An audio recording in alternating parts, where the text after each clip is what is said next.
27 de diciembre de 2021, fiesta de la Sagrada Familia. Las lecturas correspondientes a este domingo son: la primera lectura está tomada del primer libro de Samuel, capítulo 1, versículos del 20 al 22 y del 24 al 28. La segunda lectura está tomada de la primera carta de San Juan, capítulo 3, versículos 1 y 2 y versículos del 21 al 24. El Evangelio está tomado de Lucas, capítulo 2, versículos del 41 al 52. Como hacemos cada domingo, tomamos en nuestras manos nuestra Biblia o nuestro misal. Hacemos una primera lectura pausada, atenta, de los 3 pasajes y pasamos a escuchar los comentarios. La primera lectura está tomada del primer libro de Samuel, capítulo 1, versículos del 20 al 22 y del 24 al 28. La figura de Samuel constituye el eslabón que une 2 etapas distintas de la historia de Israel.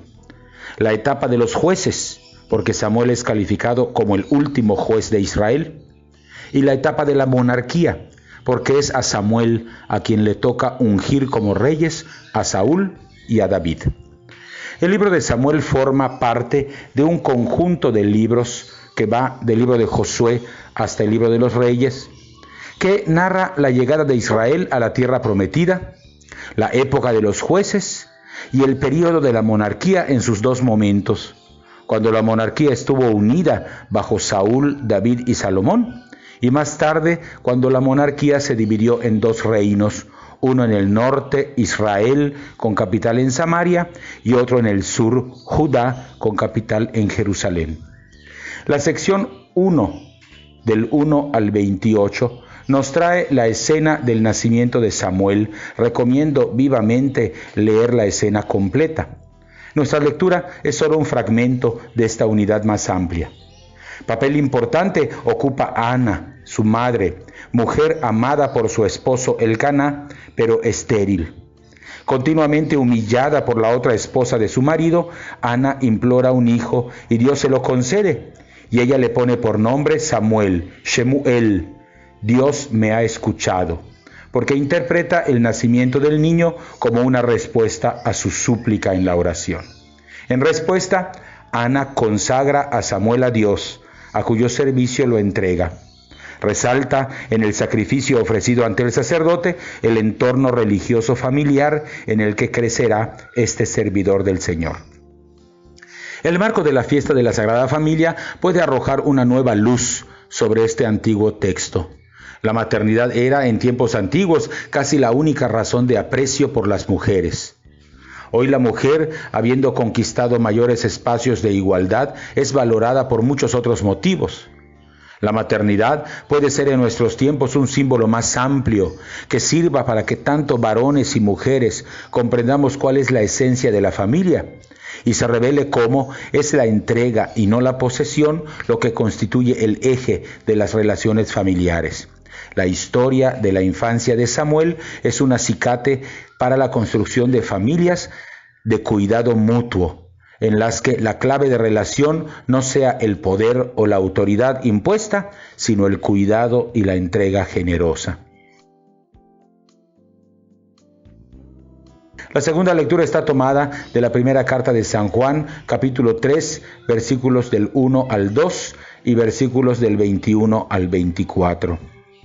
El cuarto evangelio, las 3 cartas y el libro del Apocalipsis, todos ellos escritos atribuidos a Juan, son el resultado de una tradición sobre la persona y el mensaje de Jesús que es distinta de la plasmada en los otros 3 evangelios que conocemos como evangelios sinópticos. La primera carta de San Juan refleja una crisis surgida hacia finales del siglo I entre las comunidades que se reunían en torno al testimonio del discípulo amado. El origen de esta crisis parece ser la influencia en las comunidades de personas que tergiversan la tradición de Juan presente en el cuarto evangelio y niegan la encarnación, sosteniendo que la muerte de Jesús en la cruz fue solamente una apariencia. Y en el terreno de la moral, sembrando discordias y ofreciendo un testimonio solamente de palabras, sin hechos que las avalen. Por eso la carta tiene por momentos un lenguaje polémico e hiriente en contra de estos enemigos de la verdadera fe en Jesús el Mesías. Para el autor de la carta, en cambio, la novedad radical del mensaje de Jesús reside precisamente en el misterio de su encarnación. Si el Hijo de Dios se hizo verdaderamente, y no solo de manera aparente, Hijo de los hombres, si compartió nuestra humanidad, entonces el resultado de esta obra salvífica es que los seres humanos podemos llamarnos y ser de veras hijas e hijos de Dios. Solo en el Hijo hecho hombre alcanzamos los seres humanos la dignidad de ser hijas e hijos del Padre. La lectura litúrgica toma 6 versículos del capítulo 3, los versículos 1 y 2 y los versículos del 21 al 24, estableciendo así un nexo entre 2 secciones distintas. La primera sección abarca del capítulo 2, versículo 29 al capítulo 3, versículo 10. En esta primera sección se afirma de manera contundente que por su encarnación el Hijo de Dios destruyó las obras del mal y como consecuencia nos llevó a la comunión plena con su Padre. Esta comunión tendrá su manifestación plena cuando lleguemos a ser semejantes a Dios mismo. La segunda sección abarca el capítulo 3, versículos del 11 al 24, y plantea la exigencia del amor fraterno y pondera el don del Espíritu Santo que nos hace capaces de amar hasta dar la vida por los hermanos. Quien se anime a leer las 2 secciones completas, es decir, a leer desde el capítulo 2, versículo 29 hasta el capítulo 3, versículo 24, le encontrará mucho mayor sentido a la lectura litúrgica. El Evangelio está tomado de Lucas, capítulo 2, versículos del 41 al 52. El Evangelio de la infancia de Lucas culmina con una última escena. María y José peregrinaban anualmente a Jerusalén con motivo de las fiestas de Pascua. Cuando Jesús cumplió 12 años, los acompañó en la peregrinación, quedándose después en el templo sin haber avisado a sus padres. Es el único relato que retrata a Jesús en el umbral de lo que en aquella época se consideraba la entrada a la edad adulta. Lucas muestra a Jesús en el centro mismo de la religiosidad judía, es decir, en el templo. El pasaje puede ser leído como una síntesis adelantada del misterio pascual de Jesús. Algunos detalles así nos lo indican. Por ejemplo, los padres de Jesús lo encuentran en el templo a los 3 días. Una alusión sin duda a aquella otra Pascua en la que Jesús habrá de entregar su vida en la cruz y resucitar al 3er día. También la sumisión final de Jesús a sus padres anuncia aquel misterio de abajamiento y humillación al que se referirá San Pablo en la carta a los Filipenses, capítulo 2, del versículo 6 al 11. Y la obediencia de Jesús a María y a José es una figura de la obediencia al Padre, a la que se referirá más tarde la carta a los Hebreos en el capítulo 5, versículo 8. Finalmente, la conversación de Jesús con los maestros de la ley apunta a otra ocasión, hacia el final de su ministerio, en que Jesús desarrollará polémicas conversaciones con los jefes de Israel, como nos cuenta Lucas capítulo 19, versículos 47 y 48, en un contexto que anunciaba ya su pasión ya próxima. Leído en la fiesta de la Sagrada Familia, este texto adquiere nueva resonancia. El Papa Francisco extrae 2 enseñanzas del pasaje que pueden iluminar mucho a nuestras familias.